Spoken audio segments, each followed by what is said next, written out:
Today's guest is a two-time IBF and WBC welterweight world champion, actively fighting, beating, and competing with some of the best welterweights of this era. His aggressive all-action style inside the ring, coupled with his unmistakable humility outside the ring, made him a fan favorite throughout his career. Welcome to Title Unboxed, Shawn Porter. Welcome to Title Unboxed. With more than 40 years of experience in the fight game, our host, Doug Ward, will be covering every corner of the ring as we get comfortable between the ropes. We'll talk with both the lesser knowns and the legends, discuss boxing's rich history and current state of the game. We'll also look at today's latest innovations, equipment breakdowns, and insights you won't uncover anywhere else. Join us now as we take a look inside Title Unboxed.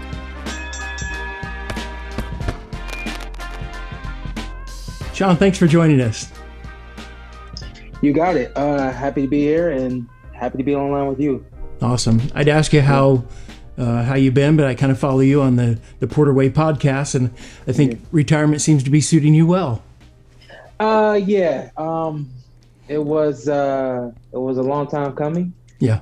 To say the least. Anybody who's involved with boxing, I think they know how hard it is. It's not even just a hard night for the fighters. It's a hard night for the promoters. Being on the side of the fence that I'm on now, and even before I was retired, I knew how much work goes into a promotion, but now I'm directly communicating with these different promoters, and the way I've always known them, they've always smiled at me on the stage, waiting for the press conference and all these types of things. And the energy that you give to the fighter is, you're great, you're going to do wonderful, we're excited to see you, the world's excited to see you. And it's like, now communicating with them on a basis of trying to promote and watching them do their thing, they're Right. ripping and running, the cold demeanor. It's like, hey, I'm Shawn Porter, like, I love you, but I don't have time. You know what I mean? Yeah, So yeah. I've really enjoyed being able to pick up a lot more and learn a lot more since retiring. Yeah. Well, and boxing, I don't think a lot of people understand how hard it is on a body. What the toll that it takes, and especially your aggressive come forward style and your work rate makes it even that much more for you. So how you feeling? Even as it pertains to that, I validate me retiring at 34 simply by the fact that the type of boxing style that I utilized for a majority of my career, really, for the sake of words, it isn't one that you would expect longevity with having.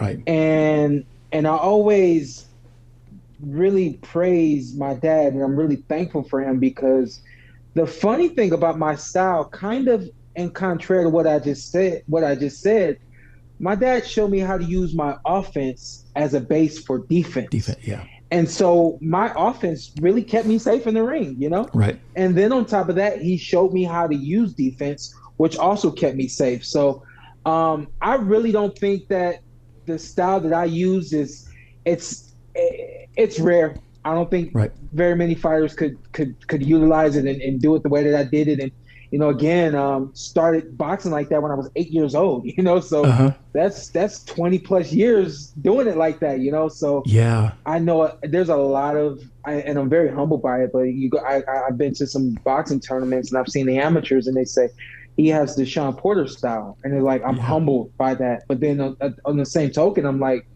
you got to understand that there's this mixing pot of a lot of different talents and gifts that you have to have in order to do it the way that I did it, because if you don't, you will get hurt doing it, trying to do that. So, I mean, my body feels great. I'm monitoring myself from a psychological standpoint, and the list goes on. I actually have an exam coming up in a couple of weeks. So just trying to stay on it, man, and make sure I stay as healthy as I can for as long as I can. And another thing that I've told myself is, if I stay busy, if I stay writing things down, if I stay studying, it's the brain's a muscle, and you exercise the muscle and it'll keep it in shape. So. Right. That's smart. But yeah, I mean, regardless, any kind of style, even a Mayweather kind of style where it's very defensive focused, Yeah. you had a 15-year career, and that's hard to maintain your physical and mental health through that Yeah. kind of experience. Yeah. Plus, I don't know how many years as an amateur. You turned pro in Uh, 2008, so 13 years as an amateur and then 13 years as a professional. yeah, wow. My dad didn't pull any punches with me, and he was always very direct as it pertained to my health. And one thing he would always say to me, he would say, "You don't know when it's going to happen." He Right. said, "You can almost bet that it will happen, that you will start to have some effects to the sport."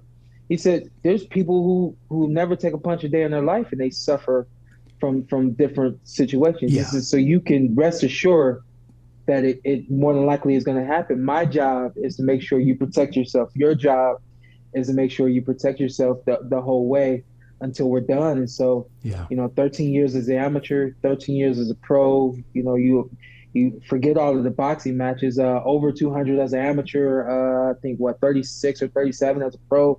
And Yeah. then you take into account all of the years of sparring and all those types of things. So, not to make this podcast or this episode about the health Yeah. risks But of but I boxing, mean but that's what young fighters need to know. Not everybody has a Kenny Porter guiding them and saying, "Look, this is the reality of the sport. yeah, And here's how you take care of yourself financially, physically, mentally." So yeah. it's a complete package. But not everybody has that support system. So it's good that it's a good conversation to have. It's kind of a scared straight type of situation too. You know what I mean? Yeah, So sure. it's like you get a lot of guys in there that just want to look good, and it's something again. My dad always taught me. He's like, I'd rather you do what you have to do and protect yourself and get a guy out of there than look good Right. trying to do it and something bad happens. Yeah. So it's kind of a little bit of that scared straight situation too. But I do believe that if fighters understand the risks, if they understand how to take care of themselves and all those types of things, we're seeing in every other sport where athletes are having longer careers and they're able to produce and perform at optimum level much longer. And I don't think we're seeing that enough in boxing. I think Right. diets need to change. I think nutrition needs Yeah. to change. I think education needs to change. A whole list of things that I believe should go into a fighter's career beyond just getting in the ring and get out safely. Absolutely. So you mentioned you started boxing when you were 8. How did that come about? What was the origins of Shawn Porter? And I know you're very athletic. You played football, all that. How did you get into the boxing aspect of it? I just think it's the funniest story. My dad, my mom would take me on the weekends with my brothers we would spend the weekends with my dad. This was before I lived with them, of course. I'm 4 years old at this point, and I told the story the other day. I was like, I don't know if someone was ticked off that we were there. I don't know if they were like bothered that we would come in with food. I don't know what it was, or it could have. I believe it was just my dad. My dad would look over while he's doing his thing and see us straight cooling, straight just relaxing and having fun as kids. We're 4, 5, and 6, and we show up to the gym one day for the weekend, and my dad said, "Put your bags down, get in the mirror. You're gonna do floor work." I mean, like at that early age, I Yeah. remember that. Yeah. Put your bags down. You're gonna get in the mirror and you're gonna do floor work. And so I remember my dad taking us through the floor work, the fundamentals of boxing.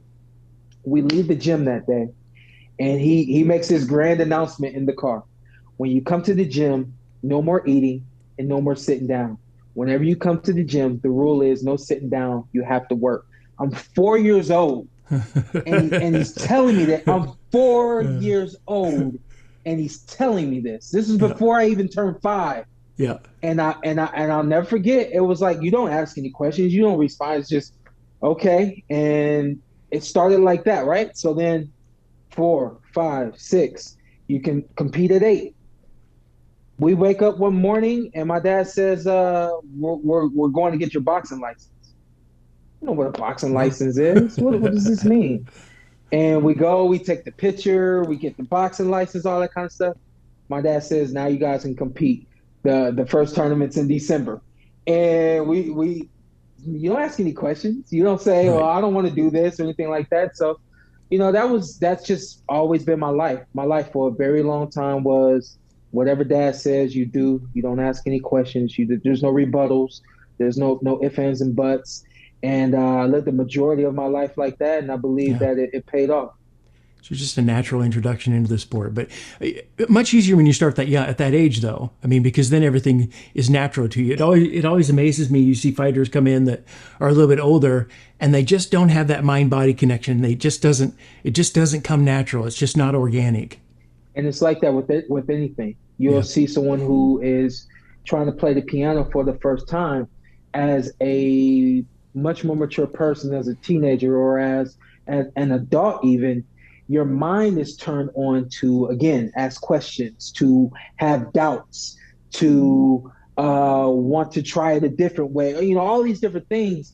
And if you start something at a very young age, when you don't, where your mind is just turned on to the adventure, your mind is just turned on to the possibilities and doing it the way it was asked, and then you look up and you're 8, 9, 10 years old, you could do it with your eyes closed.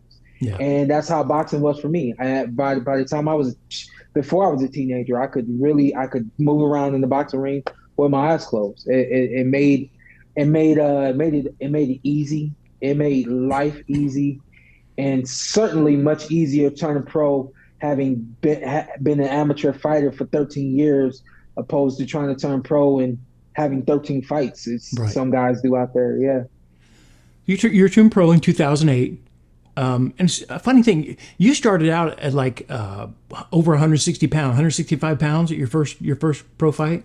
Yeah. And then naturally throughout your career, you scaled that down to middleweight, light middleweight, welterweight. Well, here's a funny story for you. I was 165 pounds in the amateur system, right? Mm-hmm. And my dad, for the sake of words, I looked up to my dad as a boxer. When I was a kid, I watched him. He was a bigger guy, Sure. had big muscles and all Mm-hmm. that. So of course, at a young age, I just knew that I would be just like him. Yeah. And I'm about 17 or 18 at this point, and this is before I had turned pro. And I had already had a conversation with my dad, told him I wanted to turn pro, all this and that. We're at the Colorado Springs Olympic Training Center, and we're just having this just random conversation. And I said, well, I can't wait till I'm a heavyweight, and then I don't have to worry about making weight. We were walking, and my dad stopped, looked at me, and said, "You're not gonna be a heavyweight." I said, "I'm not." He said, "No, you're not gonna be a heavyweight." He said, "Shawn, you're fighting at 165 pounds now because you can do it." He said, "But when you turn pro, you won't be able to fight at that weight class." I said, "So what weight class am I gonna fight at?" He said, "You're gonna fight at 154 pounds." He said, "We'll have to work our way down, but you'll probably start at 160, but you're gonna spend your career at 154." And I remember, I'd never forget when he said that to me. It was like a slap in the face, because you're not going to be a heavyweight the way you always thought. Yeah. And then there was another slap in the face, because now you got to lose weight like you've never had to lose before. And then the even bigger slap was, wait a minute, I'm skipping one weight class to get to another weight class, So we did that. And when we turned pro, the game plan when we turned pro was to turn pro at 154. We were skipping 160. We weren't even going to do 160. And even out the gate, I showed up to the first my debut, and they didn't have the guy didn't show up, so they flew someone in, and that person ended up being like over 160 some pounds. So I weighed in with clothes on and all that. So you look at BoxRec, and it looks like I started as a bigger guy. And we had already had our game plan in terms of moving down to 54.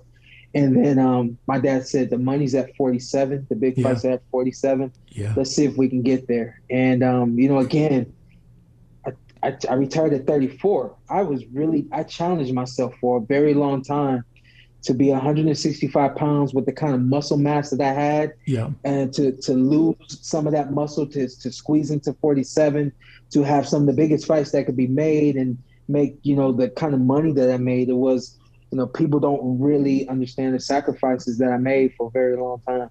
Yeah. So in terms of that, though, you won your first title at light middleweight. WBO and NABO? NABO. Yep. Okay. What do you remember about that fight? I mean, that That's a big moment for any fighter. The first time they win that, wrap that belt around their waist.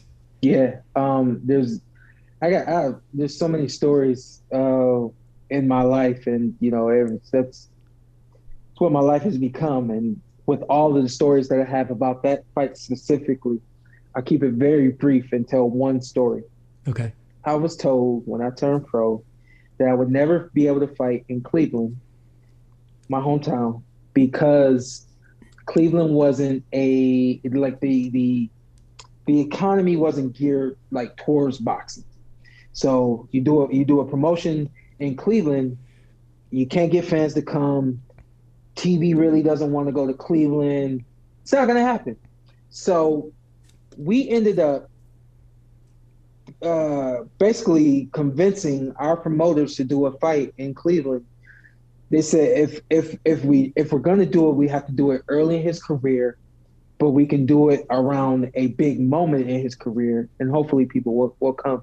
And Right. people did come. I don't remember how many people showed up, but they came. It was enough for me. But with me being as young as I was probably 23, I think at the time, 23 or 24 at the time, and not really having enough professional experience to be a professional.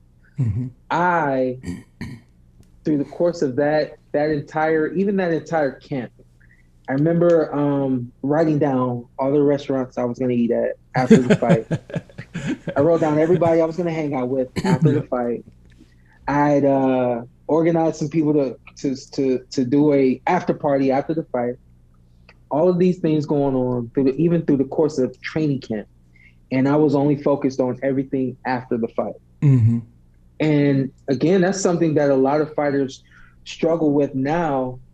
We, especially guys who have a big amateur background, we have this confidence and we have like this demeanor about ourselves that we feel like we're invincible, you know? Sure. And so with me being as unfocused as I was for this fight, and the guy that I fought, 154 pounds, I fought a guy who was about 6'3", 6'4", and he was a southpaw and very just unorthodox. And it was arguably the ugliest fight of my professional career.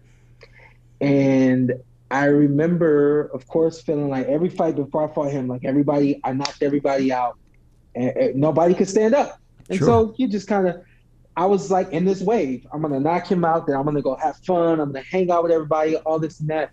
And this guy was awkward in ways I had never experienced before, even as an amateur. Right. And he gave me fits, frustrated me and all that. And I promise you, when that last bell rang, I felt ugly. I felt like I had disappointed everybody, and everybody's hooping and hollering and all that. But you being your own worst critic, and then when you look to your left and your dad's right there, being your second worst critic. Second, yeah. It's like that last bell rang, and I instantly knew every mistake that I had made in the ring. But in that moment, I promise you, when that last bell rang, the biggest mistake that I made, I learned it right there when that last bell rang. Mm-hmm. And I made this promise to myself that I would never create these lists of things that I wanted to do and be so unfocused on the fight because of the things that I wanted to do after the fight. Never did that again. And that's a lot of my career, was a lot of just learning experiences and steps up the ladder all the way until I got to the top.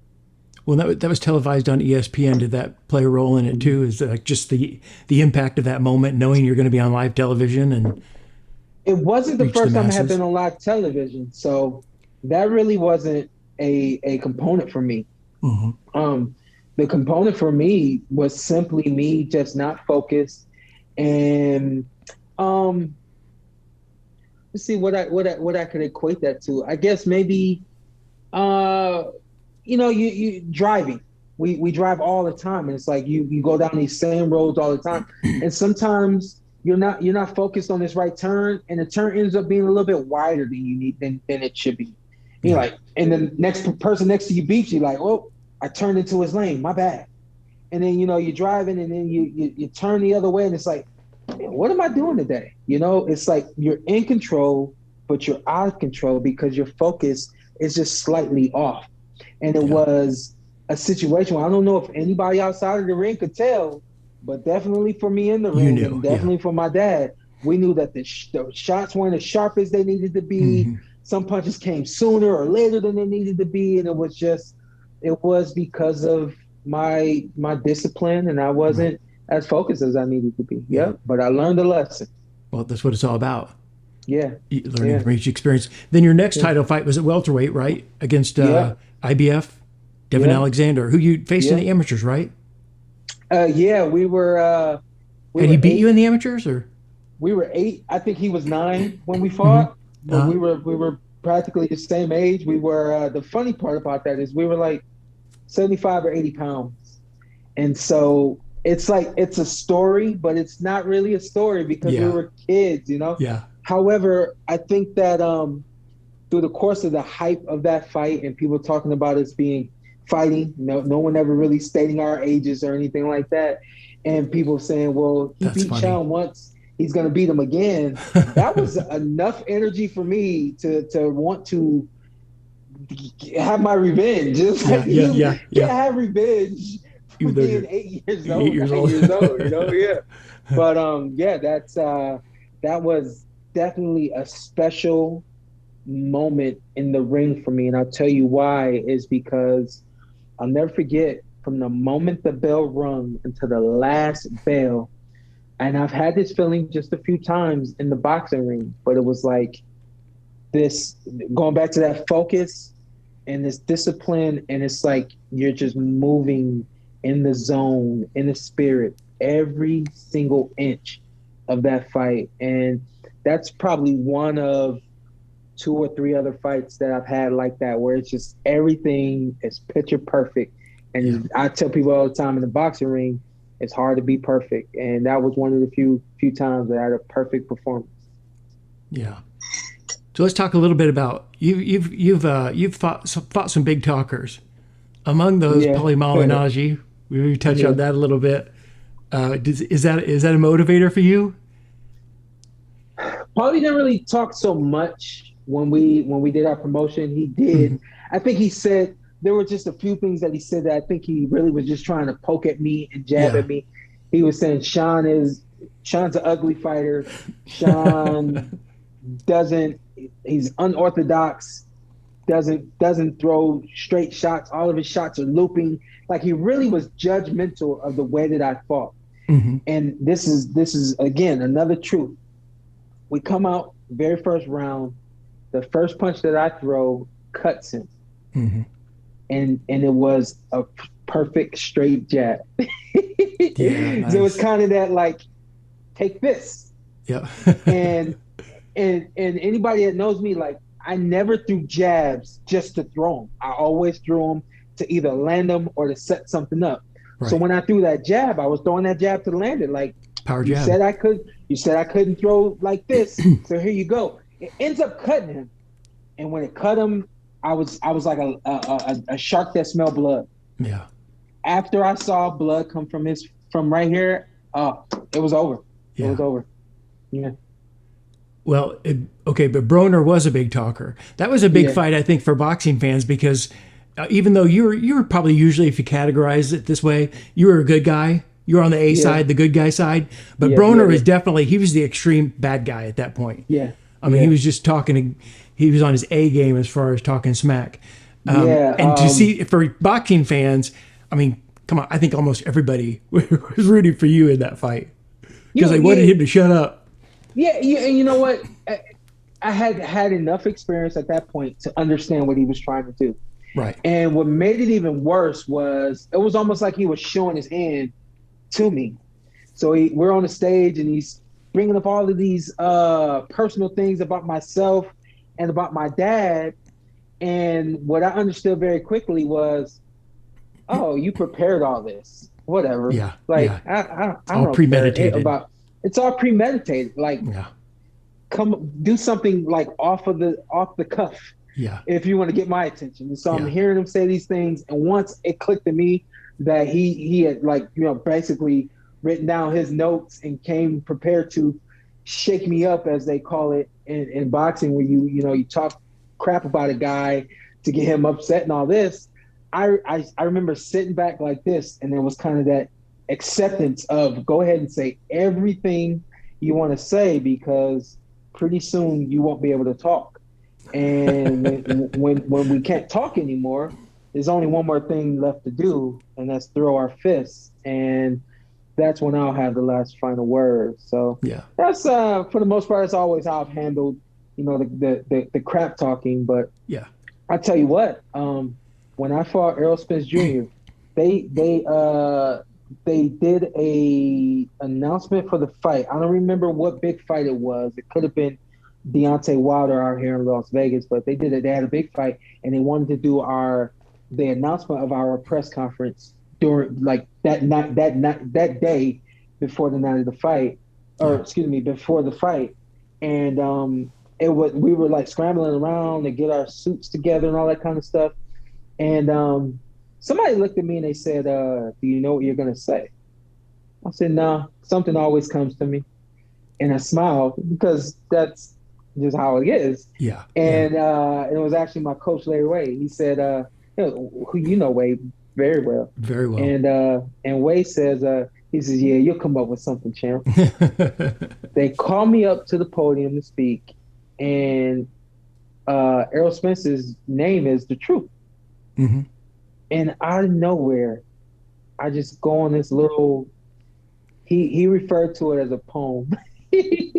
But I come up and I say, you guys think you know the truth? You think Errol Spence Jr. is the truth? Well, I'm going to tell you the truth. The truth is I'm this. And the truth is the fight's going to go like that. And the truth is this. And the truth is that, so on and so forth. And I remember while I was like saying everything, I was like, oh shit, like this is good. This is good. I was like, this is good. and I remember thinking to myself, like, you got to end it now, land the plane, or you won't be able to land it, you know? And somehow, some way, I got to find that, because it was brilliant. And I landed the plane. And I don't know if I looked at him or whatever, but he comes up to the podium, and you could tell that he was impressed. Yeah, yeah. He comes up to the podium. He says, well, I ain't prepared no similes and no poems and no haikus and nothing like that, like Shawn Porter, but so on and so forth. Yeah. And it was kind of like he validated everything that I had said in that moment, that it was good. But again, to me, funny. Coming off the cuff like that it just means more than someone who's got a script. Yeah. And they're ready to make people laugh, Well, it's organic and real, and I think most fans can see it for what it is. Yeah, yeah. Well, you bring up Spence, and I know you've probably been asked this question ad nauseum, but you fought both him and Crawford. How do you feel that fight goes? Because that's probably one, if not the biggest fight on the horizon, I think, for boxing fans. I believe that is the biggest fight in the world of boxing right now. And I do believe that if that fight isn't made this year, that fight isn't made before the summertime of next year, people are going to start to boycott boxing. They're going to start to feel like the fight is not going to be as good as it could be. And, kind of going all the way back to how we started this talk, the longer two guys stay away from one another and they fight other guys, or they just are living life in general, the more at risk the moment of greatness becomes. Yes. So I do, man. I believe that fight is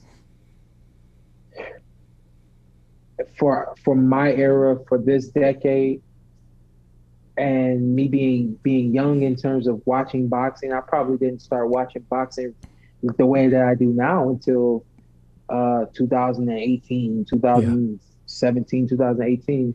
This will be the greatest fight the world has ever seen in the last few decades. That's including Pacquiao and Mayweather and a lot of those other really, really great fights. This one, because, and I'll tell you why, and this is what I'm going to tell you, is much better than telling you, well, this guy's going to win or that guy's going to win. These guys have and I saw it out of both of them. We always talk about levels in boxing. Mm-hmm. So you have the level of talent, you have the level of heart, you have the level of discipline and intelligence and all those types of things. And it's far and few in between where everybody's on the same level in every single component. Yeah. So for a lot of guys that I fought, they were fast, but I was stronger. They were strong, but I was faster. Mm-hmm. They were strong and fast, but I was smarter. You know what I mean? Like it never evens itself out. I believe that I've been in the ring 2 times, 3 times at best, maybe 3 times at best with someone who is at the same level as me in every single way, shape, or form, and that is Errol Spence Jr. and Terrence Crawford. Who's the third one? I was going to include Keith Thurman, and then I was even going to include Danny Garcia, but Danny wasn't there, and I'm not positive that Keith was there. Right. I think Keith was there. I'll go ahead and say in the ballpark anyway, right? Yeah. Definitely in the ballpark, but it just never happens. And so for it to happen twice in my career, a little bit of an anomaly, or just that's a special situation. Now you have these guys. So 37 fights, we'll say I had 36, 37 fights, whatever it was, and you saw it twice in my career. Mm-hmm. At best, you saw it 3 times. I mean, I don't know the percentage, but I mean, that's what? That's like less than 10% or something like that. Exactly. That you're going to see that this is that 10% again. Mm-hmm. And both of these guys are, if one is a 99 in speed, the other one is a 97 or 98. Do you feel like both of them are at their peak right now, or are we getting on the tail end of that? No, I do believe that both of them are at their peak. I think that to take it even a step further. So both of these guys are alpha males. Both of these guys are commanders and chiefs. You can't have 2 presidents. One president, you gotta have a vice president. Yeah. Both of these guys, you got 2 presidents getting in the ring. Where both of these guys have a game plan. Preparation is bar none. Speed, quickness, agility, experience, talent, heart. I mean, everything is at optimum. This fight is literally going to be about who creates the moment, and then after that moment's created, which is literally split seconds. Yeah. I mean, minimum a second and a half. And then who capitalizes on that moment. Yeah, who can adapt, right? That's what this fight's going to be about. Mm-hmm. And the great part about it is we'll have more than enough opportunities to really explain that and spell it out to not just the boxing audience who already understands that or knows a lot about that, but we'll have an opportunity to get people that are not avid boxing fans to watch this fight, because we can say how great it's going to be, and then it won't be a letdown. That's the best part about this fight. If it lives up to hype, it's going to live up to the hype. Yeah. It's going to live up to the hype. Yeah. How do I know that? Because I know both guys. Right. Both guys won't allow it they just won't allow it. Well, and that brings me to this point, and that's a slightly different topic. But I love talking boxing with you. I love hearing your perspective on boxing. You're an excellent commentator, and that's because you've been in the ring. And I think that's a big plus when you're sitting ringside discussing what's going on in the ring. I love hearing it from a fighter's perspective. It's so much more interesting. I agree. I think for me it's twofold. The fact that I did it for so long, and I really do know it. I think I know it better than I even knew that I did. But the other side of that is it's been something that I've been wanting to do more than half my life. Yeah. I've been talking about doing commentary since I was a teenager. Before I had serious thoughts of becoming a professional boxer. Mm-hmm. I just assumed I was going to go to college and play football, and then figure out a way to do football commentary. I love football. Right. And it just obviously it turned out to be boxing. That's what I did, and that's what people know me for, and all those types of things. But I can guarantee you guys that if you put me on a football telecast, I'll commentate the heck out of that as well, you know. And I'm just saying that to say that that's the separation with me and a lot of other fighters who do it. I don't think they have the type of desire or passion to do it the way that I've always had, and so it makes it so much easier to pick up those little things that you need to know in terms of working TV or working radio. And that's why people have seen me really, my trajectory has been like this very quickly. And it's because I'm like, I love it. And I'm like soaking it all in. But a lot of fighters just don't, it's like, okay, what I'm going to do now that I'm retired? Oh, I'll do commentary. But you can't just, it's something that you can't just jump into. It's not easy. It's not easy. Yeah. You guys make it look easy, and it's not. It's tough to keep that conversation going and have it be relevant. Yeah. And even the other side of that for me is when I'm working with people who are very good at conversing about boxing, it makes it so much better and easier. Yeah, got guys that and I even better, man, is I've worked with nothing but professionals, you know. So it's made my transition even easier and quicker, and the list goes on, because I'm working with people who've done it for years and years and years, who love it as well, and want to see me succeed and want TV to succeed, you know. So I really enjoy it.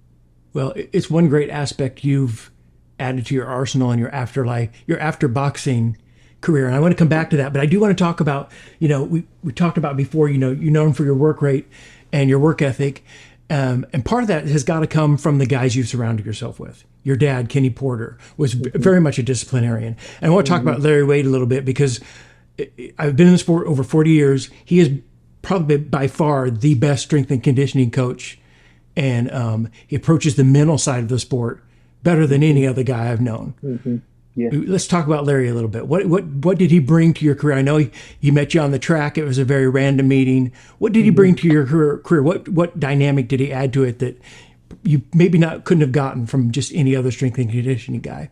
I'm going to just go back really quickly to my dad, because I think that everything that you see me do now, it really is like essentially what I kind of saw my dad doing. Sure. I'm in middle school, and my dad would do these amateur boxing promotions at my middle schools and you know, for my friends and all that kind of stuff. And we'd have to sell tickets and all that.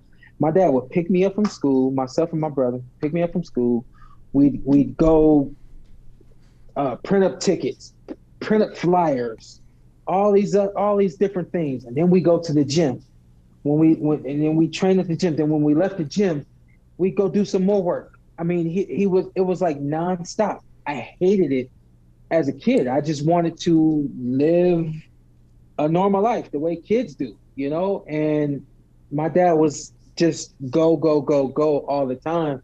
And now when I have these obligations, when I have these opportunities that come up, I pretty much just attack them the way that I saw them being attacked as a kid, because I felt like I saw results. Yeah. You know, so I know that once we get off this line, I have to make sure that everything else is done. And if it's not, I just have more work to do, because my dad didn't stop when we were kids.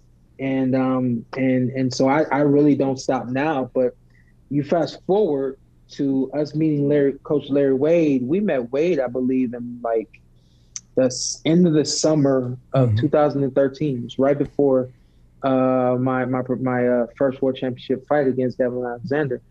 He was on here and told the story of meeting you at UNLV track, just randomly. He didn't know who you were or what you were doing. Yeah, and I think my dad was just at a place where he wanted. When we were in Ohio, my dad had multiple voices. He had other coaches, or he had other people that could kind of, you know, lend a hand and tell me something. Yeah. And when we moved here to Vegas, we were just alone, and we were training at Mayweather's, and my dad didn't gravitate towards anyone at Mayweather's. And so we had gone up to UNLV. This is where we had been doing our work, and my dad saw Wade, I think maybe 2 or 3 times working with other athletes. And I do think that my dad just thought to himself, maybe this is somebody that I can get to kind of get behind me and help my son when that time may come.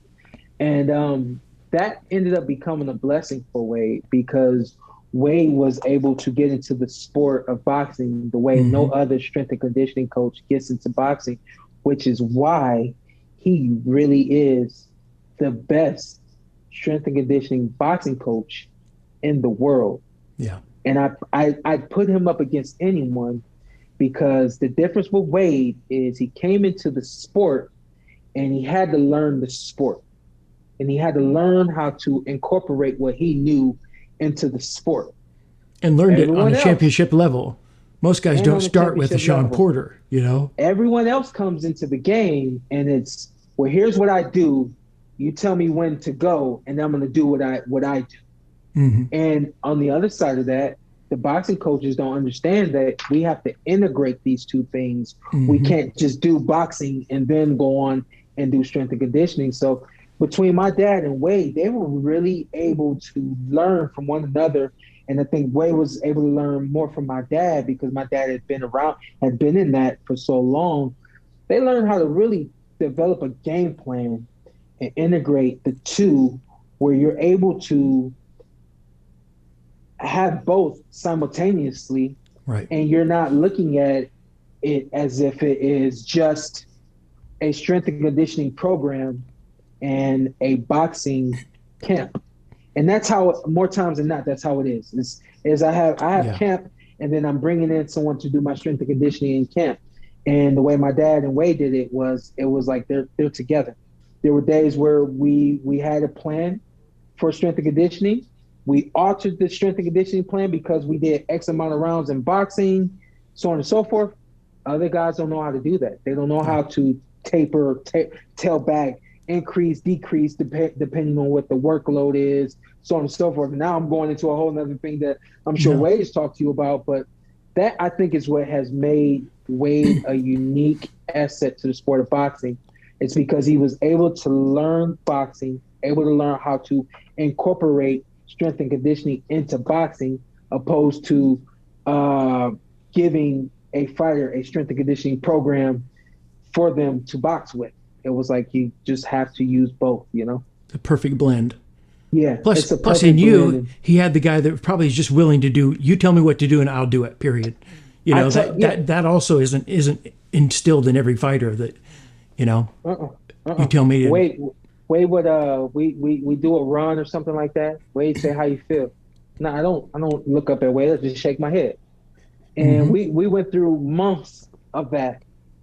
And he says to me one day, this was early on when we started working together.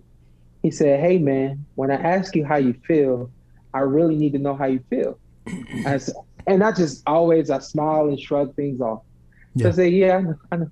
He said, no, I really need to know how you feel. And again, going back to that component of integrating the two. Yep. He said, if something's bothering you, or if it's too much or too less, or so on and so forth, I have to make adjustments.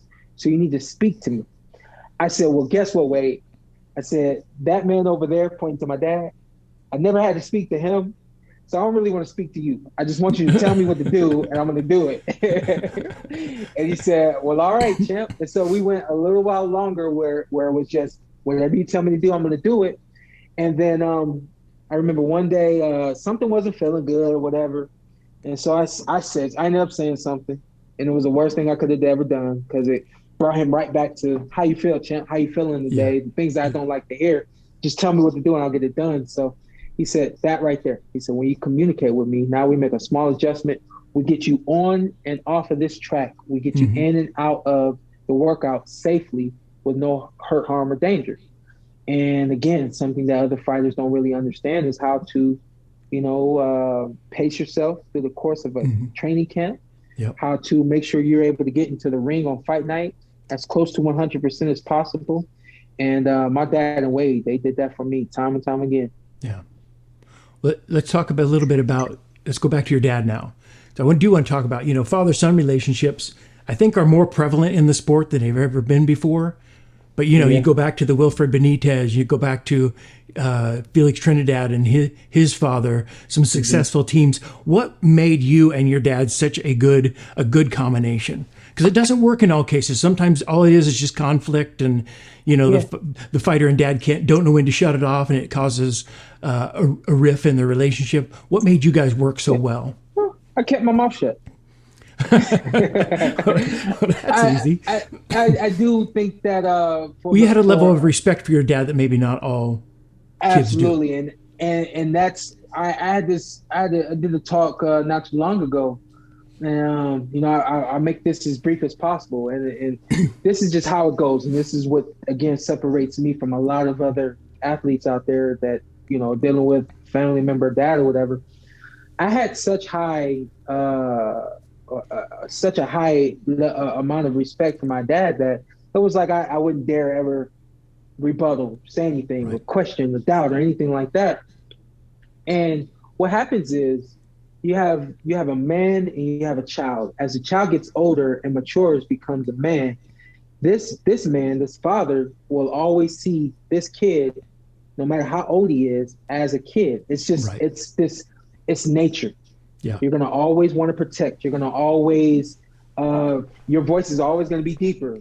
You're gonna always when I get older, you get older. It's like that separation never changes, but but psychologically there's a change, there's a shift, because the son is now maturing and becoming an adult. And so I think as I matured, I just never lost sight of who my dad was and what we were out to do.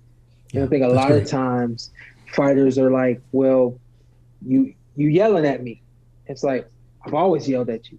Well, I'm 21. I don't want you talking to me like that anymore. You can't just turn that off like that. Yeah. This dad has been dad and will always be dad, So I think if anything, man, I made a lot of adjustments. And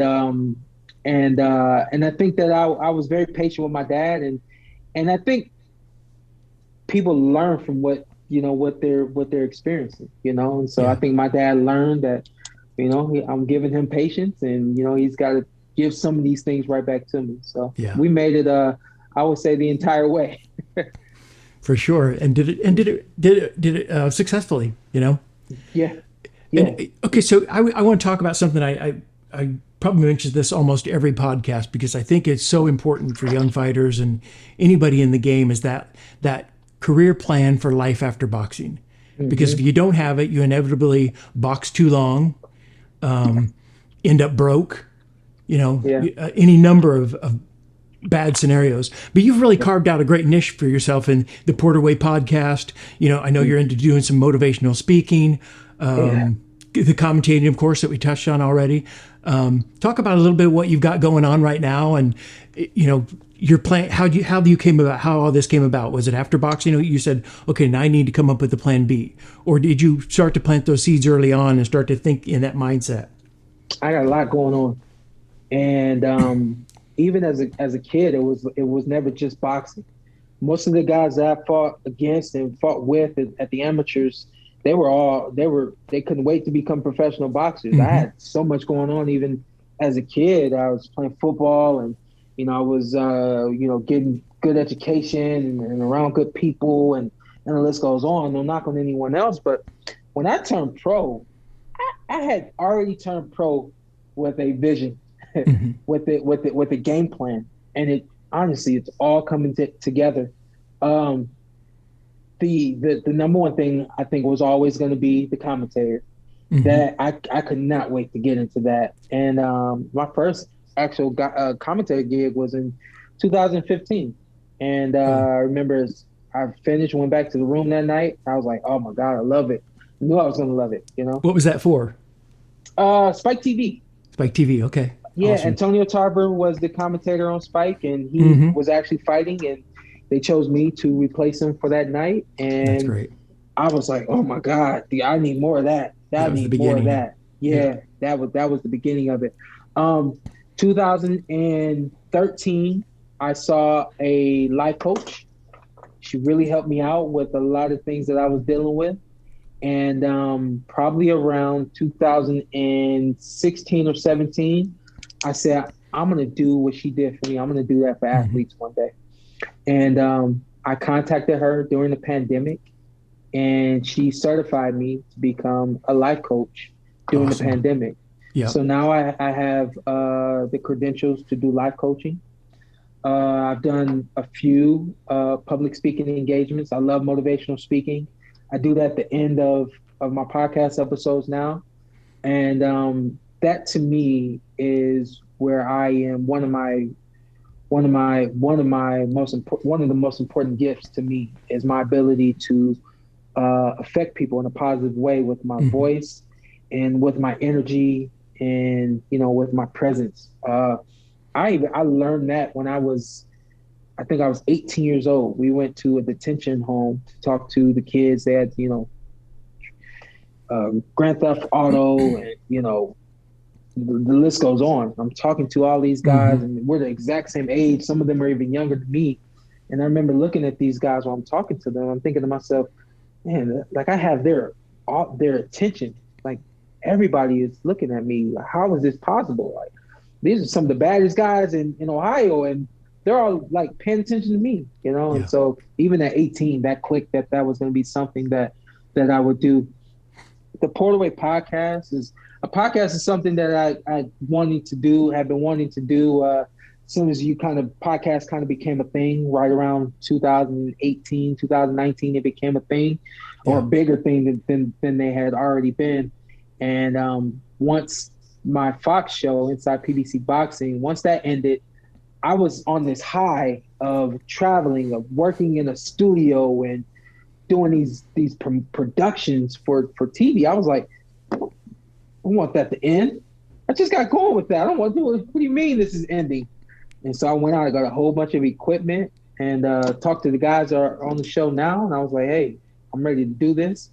And I want you guys to do it with me. And they all agreed. So, here we are. Well, I think what all you're talking about is kind of what makes the Porterway podcast interesting to me. It's just not about boxing. You, of course, talk about boxing profile, some of the upcoming fights and fights that just happened. But it's also you hit it from a psychological standpoint and bring some of your own personal experiences into it that makes it interesting to, I think, everybody, not just boxing fans. Yeah, and I think that's the next step for the podcast as well, is to have some of these fighters come in and do an entire show and just talk about experiences. And you'll see that we're all so much alike. We're all very genuine and respectful and kind and fun people. And people don't know that. Boxing still has that bad boy image. And, right. And so I look forward to doing that with the podcast as well. But I think, for the most part, it's just been about exposing the boxing world to the things that they may not know about or giving them, those angles that they didn't see prior to watching the podcast. So. Yeah, some of the behind-the-scenes glimpses, Yeah. Which people love. And I'd say the other really big thing that I'm working on right now is I'm just trying to kick down the doors of Hollywood. Sure. I am. Don't you have a movie coming out? You ever play a Bronx boxer? Or is that we filmed a teaser for a script that's already been written. It's done. Cool. I am projected to be the lead of the film, and we are just waiting on we're waiting on funding to come in for that movie. Once the funding comes in, we'll get going with that. But I really do think that is my the way I knock on the door and they open up and let me in. So I'm looking forward to that as well. That'd be good. Well, I hope you have success in that like Marvin Hagler did in his Italian version of Rambo, and some guys have made it work.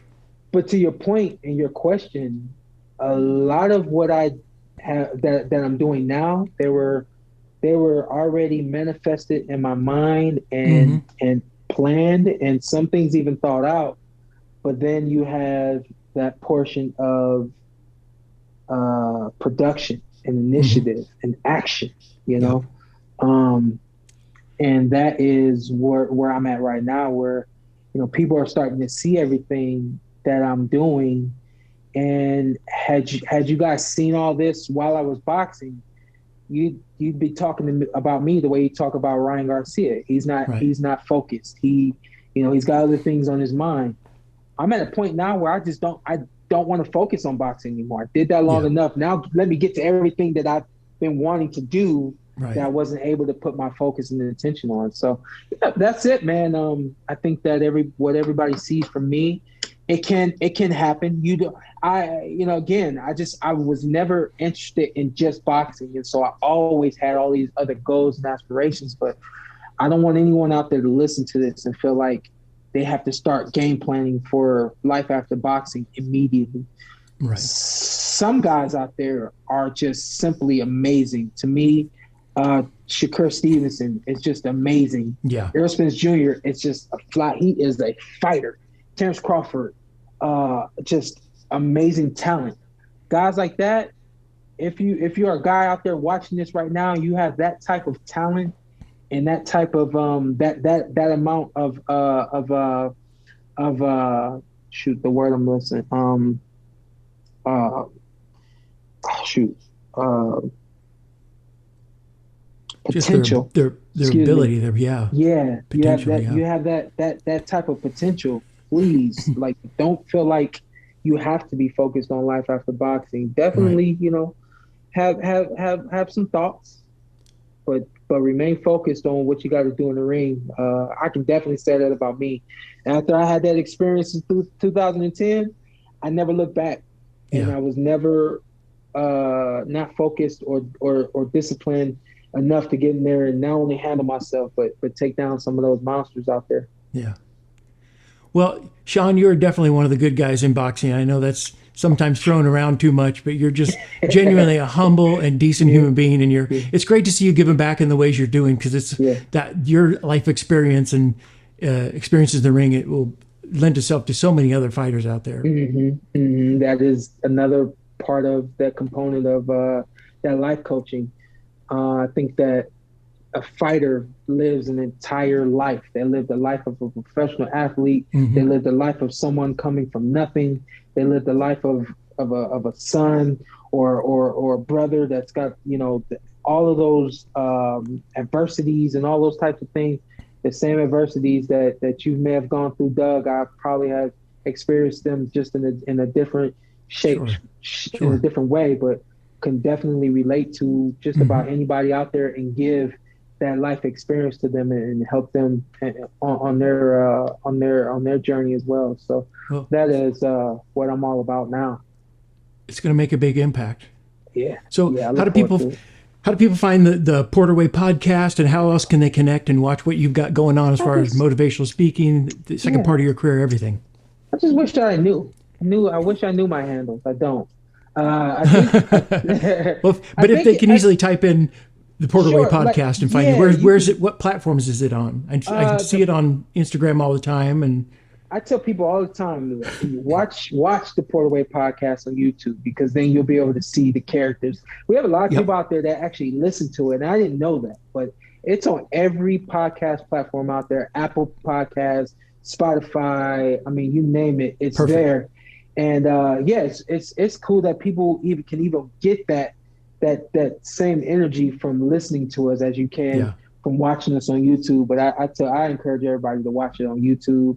And we're on social media as well, the Porterway podcast. Check us out. Me personally, Showtime Shawn P. Showtime for everything is my social handle for everything. So and I'm working on a suit line too. So I'm working on a whole lot of things. Oh yeah, nice. yeah.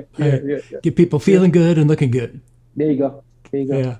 Well, Shawn, thanks again for taking your time with us. I look forward to seeing you at the Nevada Boxing Hall of Fame coming up here in the next couple of weeks, and hopefully we'll bump into each other and chat it up a little bit.